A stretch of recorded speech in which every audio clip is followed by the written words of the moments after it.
Zero பாயிண்டிலிருந்து 25 kilometre தூரம் பயணித்து பூண்டி ஏரியை அடைந்தது.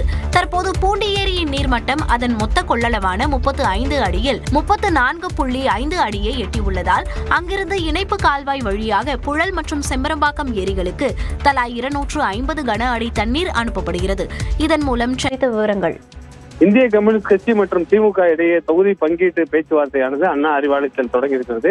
இந்திய கம்யூனிஸ்ட் கட்சியுடைய தொகுதி பங்கீட்டு குழுவில் ஈடுபட்டிருக்கக்கூடிய மாநில செயலர் வீரபாண்டி, முத்தரசன், சுப்பராயன், பழனிசாமி உள்ளிட்ட 4 பேர் தற்போது அண்ணா அறிவாலயத்துக்கு வந்திருக்கார்கள். கடந்த சட்டமன்ற தேர்தலில் 6 இடங்களில் போட்டியிட்ட இந்திய கம்யூனிஸ்ட் கட்சி இந்த முறை கூடுதல் இடங்களை ஒதுக்க வேண்டும் என்ற கோரிக்கையோடு பேச்சுவார்த்தை தொடங்கியிருக்கிறார்கள்.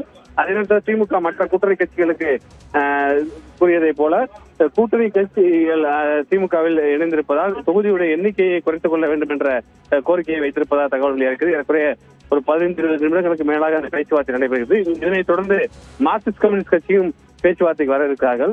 அடுத்தடுத்து திமுகவில் காங்கிரஸ் கட்சி நாளை தினம் பேச்சுவார்த்தை தொடங்க இருக்கக்கூடிய நிலையில முதற்கட்ட பேச்சுவார்த்தை நிறைவடைந்த பின்னர் அடுத்த கட்ட பேச்சுவார்த்தையில தொகுதி எண்ணிக்கை இறுதி செய்ய வேண்டும் என்ற அடிப்படையில் இந்த பேச்சுவார்த்தை நடைபெற்று வருகிறது. விவரங்களை பதிவு செய்தமைக்கு நன்றி கோகுல்.